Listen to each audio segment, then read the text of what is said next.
starts and ends with a girl, too small and inadequate for that world of ash, tar, and coal where she was born. When her mother died suddenly, the little girl, with only the company of a stuffed friend she would soon forget, found herself all alone on an icy bench, waiting for the carriage that would take her to the austere Bunny Hall. Luckily, even if that place turned out to be very hostile for her, there she met Carole, who like her was small and inadequate, so the little girl began to feel less alone, until, on a day like many others, Carole would leave Bunny Hall for good, so the little girl fell prey to despair again. After all, in a world made of ash, tar, and coal, furiously ticking away like a crazed clock, what can a little girl do all by herself?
Carole Simmons?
Are you speaking to me? Princess? No, I mean, I believe so.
Oh, hello, little bunny. That letter is mine. Could you?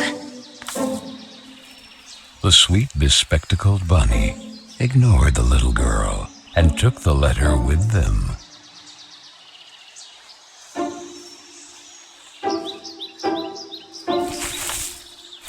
I beg you, would you be so kind as to give it back to me? The little girl began to get impatient.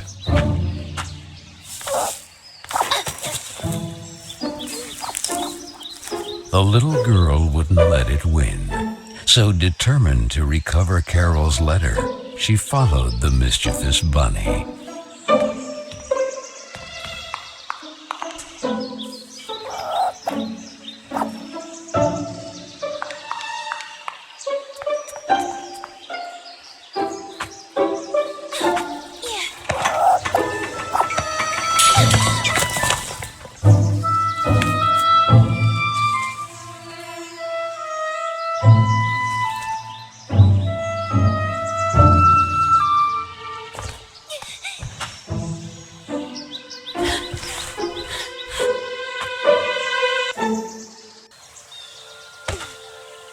What place is this?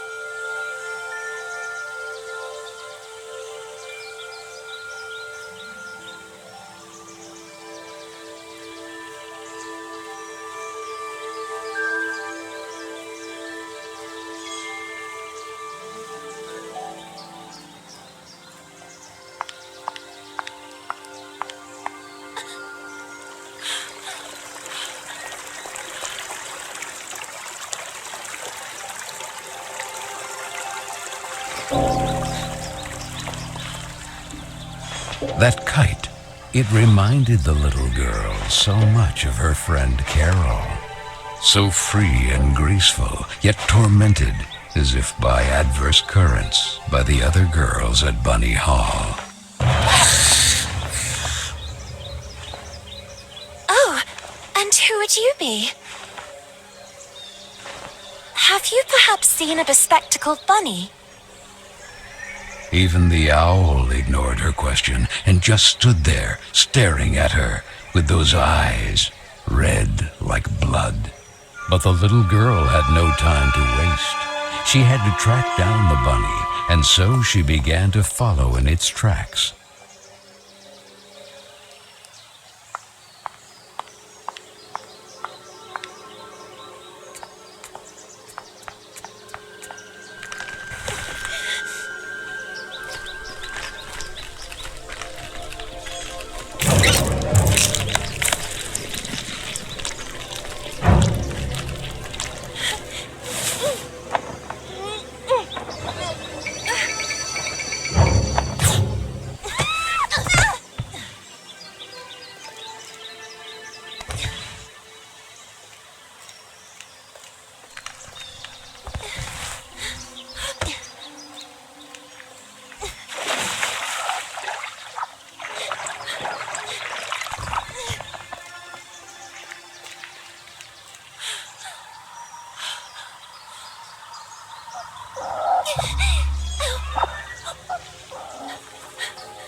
And the girl, filled with a chilling sensation she could not explain, dove into the water.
So the little girl fell, and fell once again.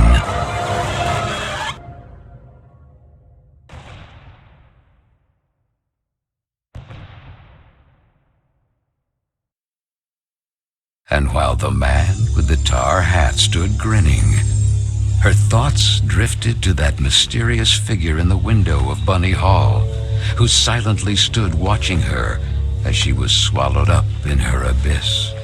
And this is how our story begins.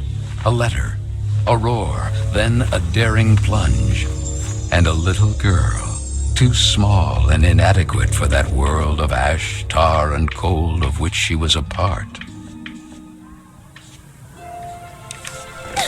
Miss Benton, I am pleased to note that my voice is so soft that it encourages restful sleep in class. would you be so kind as to share your wisdom on today's topic with your fellow classmates? There was a man made of tar, an owl, and a bunny with glasses. Such impertinence. Home economics, ladies' etiquette. Chapter 9. Be always beautiful, perfumed, and impeccable. All of you young women of today are privileged to witness the deeds of the great men of your era, the grand discoveries, the phenomenon of industrialization, progress. Soon you will be wives and then mothers of great men who will go down in history. And you, Miss Benton, make fun of it. This establishment, too, if events continue to transpire as hoped, will undergo important developments, and you will be the first to benefit from them. Why, ladies? A portion of Bunny Hall was conceded to a corporate collective in order to form a small branch, thereby taking advantage of the area's greatest resource, rabbits. This will not only bring new luster to the estate in this region, but also new jobs. Very good, Miss Vicky Trout. At the very least, Lana has grasped the rabbit matter. In this regard, our dear Frank reminds us that it is strictly forbidden to venture beyond the walls of the park. The disinfestation work will resume tonight after the strong winds of recent weeks. Remember not to be overwhelmed by the explosions. It's all perfectly normal. The soil is blasted with charges and the rabbits forced out of their burrows. Who did it? Lana! Miss Benton!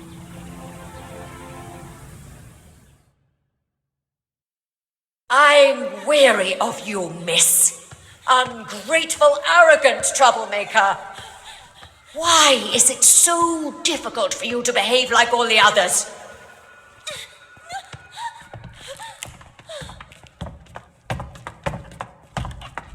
The clock is ticking furiously, and you are a woman now. Therefore, it is high time you learn to behave like one, or accept the consequences of your ridiculous transgressions. You will help Miss Mildred with the chores. When you are done, ring the bell, and you will be allowed to return to your accommodation. But until then, don't even dream of leaving this place. This, for the little girl, was now the norm. Targeted by Vicky and the other girls, or simply scolded by the matrons of Bunny Hall, like Miss Hinman and her nauseating perfume. She constantly repeated herself sadly, "No, I don't want to grow up. I don't want time to flow furiously anymore. It would have been so nice instead to be able to take it back to when Carole was still there." It would be better to shed some light.